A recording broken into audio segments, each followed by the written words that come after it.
నమస్తే. Welcome to great Andhra. మనతో పాటు ఉన్నారు సీనియర్ పొలిటికల్ అనలిస్ట్ జిఆర్ మహర్షి గారు. నమస్తే సార్. నమస్తే అమ్మా. సార్, రాష్ట్రంలో అంటే స్టేట్ హైవేస్ నిర్మించడం కోసము అంటే ఆల్రెడీ కొన్ని ఏవైతే ఉంటాయో వాటిని పునర్నిర్మించడము, కొత్తవి వేయడం అన్నీ కలిపేసి 1500 కిలోమీటర్ల వరకు వేయడానికి నిర్ణయించుకున్నారు. అంతా బాగానే ఉంది. కానీ దీనికి సంబంధించి సెస్ విధించాలి. అవేంటి పెట్రోలు, డీజిల్, గన్లు ఇలాంటి వాటి మీద అంతా కూడా సెస్ విధించి వీటికి కొంతేమో ఎలాగో కొన్ని అంటే రాష్ట్ర ప్రభుత్వం నుంచి ఒక 4000 కోట్లు అయితే మిగతాదంతా కూడా కాంట్రాక్టర్కి వెళ్తుంది. వాళ్ళకి మళ్ళీ తిరిగి చెల్లించేది ఇదంతా బాగానే ఉంది. దీంట్లో మెయిన్ సమస్య ఏంటి అంటే ఇది ఆల్రెడీ సెస్ విధించి ప్రజల నుంచి డబ్బులు తీసుకోవడం ఒకటైతే, మళ్ళీ వాళ్ళకి టోల్ గేట్ల ద్వారా మళ్ళీ ప్రజల నుంచి మళ్ళీ రాబట్టడం, మళ్ళీ వసూలు చేయడం అనేది కొన్ని నచ్చని విషయాలుగా ఉంది. సో దీన్ని కొంతమంది అధికారులు కూడా పూర్తిగా దాంతో ఏకీభవించలేదు. మనం ఈ అంశాన్ని ఎలా చూడాలి? చంద్రబాబు నాయుడు గారు ప్రజల దగ్గర డబ్బులు వసూలు చేసి ప్రభుత్వ ఆస్తులు అమ్మి మొత్తం మీద రోడ్లు నిర్మించాలనేది ఒకటి ప్రపోజల్ అయితే వచ్చింది. ఇది ఎప్పుడు మెటీరియలైజ్ అవుతుందని చూడాలి. 1500 కిలోమీటర్ల స్టేట్ హైవేల అభివృద్ధికి నిర్ణయము, 3 ఏళ్ళు కాల పరిమితి, ప్రభుత్వ వాటా 4000 కోట్లు, కాంట్రాక్టర్ ఎంత ఇవ్వాలి అంటే 7761 కోట్లు, అంటే 60%. మొత్తంగా వడ్డీతో కలిసి 16 సంవత్సరాలలో దశల వారీగా చెల్లిస్తుంది. తర్వాత టోళ్ళు ఎవరు కాంట్రాక్టర్ వసూలు చేయాలి. దీనికి కానీ ఏం చేస్తారు, పెట్రోలు, డీజిల్, గనులు, రిజిస్ట్రేషన్లు అంటే ప్రభుత్వానికి వచ్చే అన్ని ఆదాయాలు, జిఎస్టీ కాకుండా అన్ని ఆదాయాల మీద సెస్సు విధిస్తారు. మొత్తంగా 22,826 కోట్ల అంచనా. బాగానే ఉంది కదా. ఇప్పుడు ఏమిటి, దీనికి ఆర్టీసీకి సంబంధించిన ఆస్తులన్నీ అమ్ముతారు, ఇవన్నీ చెప్తున్నారు. చంద్రబాబు నాయుడు గారు మరి సంపద వృద్ధి చేస్తానని కదా వచ్చారు అధికారంలోకి. మరి ఏం చేస్తున్నారు ఆయన? ప్రతి మంగళవారం రిజర్వ్ బ్యాంకు అప్పు తెస్తున్నారు. మళ్ళీ ఈరోజు కూడా ఒక 5,000 కోట్లు అప్పు తెచ్చారు. వచ్చినప్పటి నుంచి 18 నెలలు లెక్కలు తీస్తే 1,50,000, 1,70,000 పైగా చేశారు. మళ్ళీ అన్ని కార్పొరేషన్ల మీద డబ్బులు తెస్తున్నారు. అప్పుడేమో జగన్ ఏమి చేసినా ఆయన ఏదో బెవరేజెస్ కార్పొరేషన్ వీటి మీద అప్పులు తెస్తే ఇది మొత్తం అమ్మేస్తున్నాడు. కుట్ర, కార్పొరేషన్లన్నింటినీ కూడా అప్పులు సృష్టించడానికి కొత్త కార్పొరేషన్లు సృష్టిస్తున్నాడు. ఇవన్నీ ఏమేమో చెప్పారు కదా. మరి మీరేం చేస్తున్నారు? ఆయన రోడ్లు వేయలేదు, ఆయన దగ్గర డబ్బులు లేవు జగన్ దగ్గర. సరే ఓకే, ఇప్పుడు మీరు డబ్బులు సృష్టించండి, డబ్బులు సృష్టించి రోడ్లు వేయండి. లేదు, మీరు ఏం చెప్తున్నారు, 1500 కిలోమీటర్ల రోడ్లను మేము వేస్తాము. ఎలా వేస్తాము? ఒక కాంట్రాక్టర్కి ఇస్తారు. ఆ కాంట్రాక్టరు 3 ఏళ్లలో ఏటా 500 కిలోమీటర్ల లక్ష్యం పెట్టుకొని 1500 కిలోమీటర్లు రోడ్లు వేస్తాడు. వేసినందుకు గాను ఆయన ఒక 7,763 కోట్లు ఎంత ఖర్చు పెడతాడు. వీళ్ళు ఒక 4,000 కోట్లు వీళ్ళు ఇస్తారు. ఇది ప్రభుత్వం ఎలా ఇస్తుంది? మనందరి మీద పన్నులు బాదుతుంది. పెట్రోలు, డీజిలు, రిజిస్ట్రేషన్లు, గనులు, వీటి మీద సెస్సు విధించడం అంటే అర్థం ఏమిటంటే మన రోజువారీ నిత్యావసర వస్తువులన్నీ ధరలు పెరుగుతాయి అని అర్థం. గనులు, రిజిస్ట్రేషన్లు నేరుగా సామాన్యులకి అఫెక్ట్ కాకపోయినా పెట్రోలు, డీజిల్ అయితే మనకే కదా. పెట్రోలు, డీజిల్ని మనము రూపాయి పెంచినా, 2 రూపాయలు పెంచినా, ఎన్ని రూపాయలు పెంచినా దాని ఎఫెక్ట్ మీరు కొనే ప్రతి వస్తువు మీద ఉంటుంది. రవాణా చేయాలి కదా. మీకు రవాణా, మీరు తినే తిండి మొదలుకొని మీరు ఉపయోగించే ప్రతి వస్తువు ఏదో ఒక రవాణా రూపంలో రావాలి కదా. మనం ఉద్యోగాలు చేయాలంటే ఏదో ఒక బస్సు, ఏదో ఒకటి బైకు, ఏదో ఒకటి పోవాలి కదా. అంటే నెలవారీ ఖర్చు అంతా కూడా మనకు పెరుగుతుంది. దీంతోపాటు మీరు రోడ్డు ఎక్కితే టోల్ కట్టేస్తారు. వీళ్ళు 16 ఏళ్లలో ఆయన అప్పులన్నీ తీరుస్తారు కాంట్రాక్టర్. కానీ ఆయన ఎన్నేళ్ళు టోల్ గేట్ వసూలు చేసుకుంటాడో నోబడీ నోస్. ఎందుకంటే ఈ దేశంలో ఒకసారి టోల్ గేట్ అనేది ఒకటి ఏర్పడిన తర్వాత ఇంకా అది శాశ్వతంగా ఉంటుంది. మనం ఎన్నేళ్ళుగా చూస్తున్నాం టోల్ గేట్లని. టోల్ గేట్ అనేది మొదలుపెట్టినప్పటి నుంచి చూస్తున్నాం. హైవేలన్నిటి మీద ఒక 20 ఏళ్ళకు పైగా చూస్తున్నాం. అవి ఎప్పుడైనా పోతాయా? ఎప్పటికీ పోవు అవి. టోల్ గేట్ అనేది మీరు రోడ్డు ఎక్కితే టోల్ కట్టాల్సిందే. అంటే ప్రజల నెత్తిన భారాన్ని వేసి రోడ్లను నిర్మిస్తారు. దీనికి గాను వీళ్ళు ఏం చేస్తారు, ఆర్టీసీ వాటికి సంబంధించిన ఆస్తులన్నీ అమ్మేస్తారు. మొత్తం అమ్మేస్తారు అన్నమాట. అంటే ఆస్తులు అమ్ముతారు, ప్రజల మీద భారం వేస్తారు, కాంట్రాక్టర్కి టోల్ గేట్ వసూలు చేసుకునే అవకాశం ఇస్తారు. కాంట్రాక్టర్ అప్పుల్ని 16 నెలల్లో వడ్డీతో సహా తీరుస్తారు. 23,000 కోట్లు ఎంతో చెప్తున్నారు కదా, మొత్తం తీరుస్తారు. ఇది ఏ రకంగా సంపద సృష్టి అవుతుంది అనేది మనం అడగాల్సిన ప్రశ్న. జగన్ చేస్తే అప్పులు, మీరు చేస్తేనేమో రుణాలు.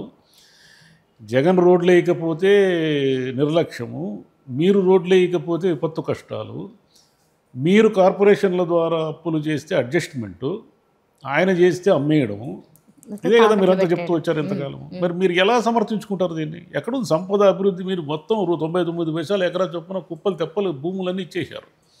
ఒక సూపర్ మార్కెట్ పెడతానన్న లూలుకి కూడా ఇచ్చేశారు. సూపర్ మార్కెట్లో మీకేం వేల ఉద్యోగాలు ఏమి ఉండవు కదా. ఏమిటికుంటాయి వేల ఉద్యోగాలు? అన్ని సూపర్ మార్కెట్లలాగా అది కూడా కొంచెం పెద్దదే. హైదరాబాద్లో ఉంది కదా, ఎన్ని వేల ఉద్యోగాలు ఉన్నాయి చూపించమని చూద్దాం. లూలు మార్కెట్లో ఎన్ని వేల ఉద్యోగాలు ఉన్నాయి. ఇట్లా వీళ్ళు ఏం చేస్తున్నారంటే మేము అది డెవలప్ చేస్తాం, ఇది డెవలప్ చేస్తామని మొత్తం భూములన్నీ ఇప్పుడు 700 ఉద్యోగాలు ఇచ్చే వాళ్ళకు కూడా కోట్ల రూపాయల భూములు ఇచ్చేస్తున్నారు. 700 ఉద్యోగాలు అంటే చిన్న సంస్థే కదా. చిన్న సంస్థలకు కూడా మీరు ఎన్ని కోట్ల రూపాయలు భూములు ఇస్తున్నారు?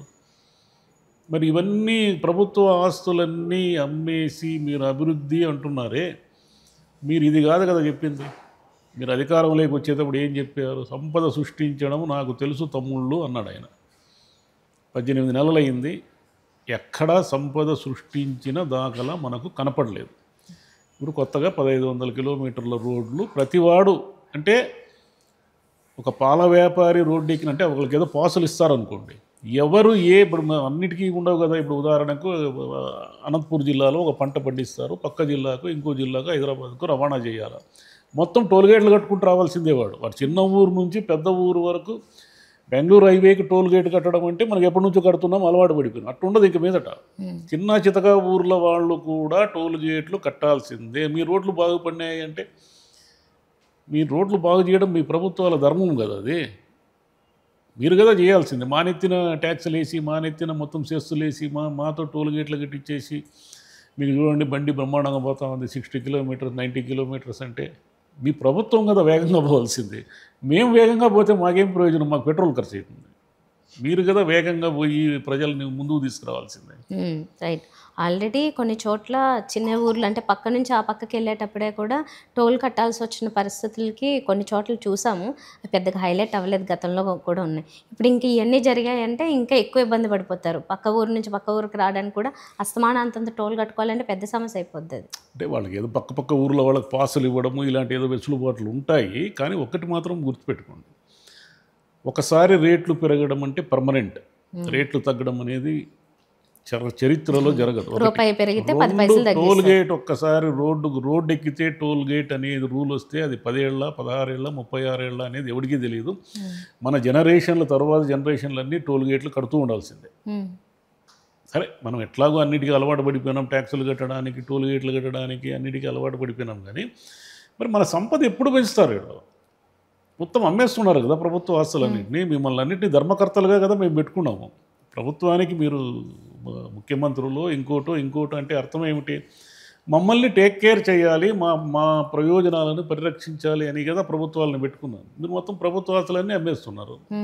అమ్మేసేయండి, మందేం పోయింది. అంతే, అది కూడా ధర్మకర్తలు కదా, దానకర్తలు అయిపోయారు. అన్ని కోట్ల రూపాయల విలువ చేసే భూములన్నీ 99 పైసల్లో ఇచ్చేస్తారు. వాళ్ళు అన్నీ ఇచ్చేస్తాయి. ఎకరా 99 పైసలు చొప్పున కుప్పతెప్పలు ఇచ్చేస్తున్నారు. మరి వాళ్ళ ద్వారా ఏం పరిశ్రమలు పెడతారు, ఎన్ని ఉద్యోగాలు వస్తాయి, ఏమిటి అనేది కాలం నిరూపించాలి. ఇంకేముంది, కాలం అయిపోయింది. 29లో ఎన్నికలు, 28 వచ్చేసరికి ఎన్నికల ఫీవర్ స్టార్ట్ అవుతుంది. 28 జనవరి నుంచి ఎన్నికల ఫీవర్ స్టార్ట్ అవుతుంది. వీళ్ళకు ఉన్నదల్లా కేవలం 26, 27 రెండేళ్ళు. ఈ 2 ఏళ్లలోనే వీళ్ళు చెప్పే మిరకిల్స్ ఏమున్నా చేసి చూపించాలి. చేయలేకపోతే 28 జనవరి నాటికి జనం మూడు మారిపోతుంది. జనం మూడు ఒక్కసారి మారితే దాన్ని మళ్ళీ రిస్టోర్ చేయడం ఎవరి వల్ల కాదు. అట్లా జనం మన వైపు ఉన్నారని భ్రమపడిన వాళ్ళు అందరూ మునిగిపోయారు. చంద్రబాబే అనేక సార్లు మునిగిపోయాడు. ఎన్నిసార్లు ఓడిపోయాడు ఆయన గవర్నమెంట్ ఎన్నిసార్లు ఓడిపోయింది?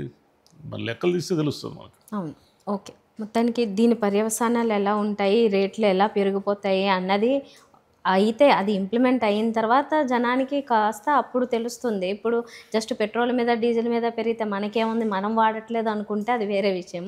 అన్నిట్ల మీద పెరుగుతాయి కాబట్టి డైరెక్ట్గా మీ జీవితంలో మీరు కొనే ప్రతి వస్తువుని పెంచుతుంది పెట్రోల్ డీజిల్ అనేది. రవాణా అనేది డైరెక్ట్గా కంటికి కనపడకపోయినా, మీరు పెట్రోల్ వాడినా డీజిల్ వాడకపోయినా బస్సు అయితే ఎక్కాల్సిందే కదా. సరే, మహిళలకు ఫ్రీ బస్సు ఉందనుకుందాం, పురుషులైతే ఎక్కాల్సిందే కదా.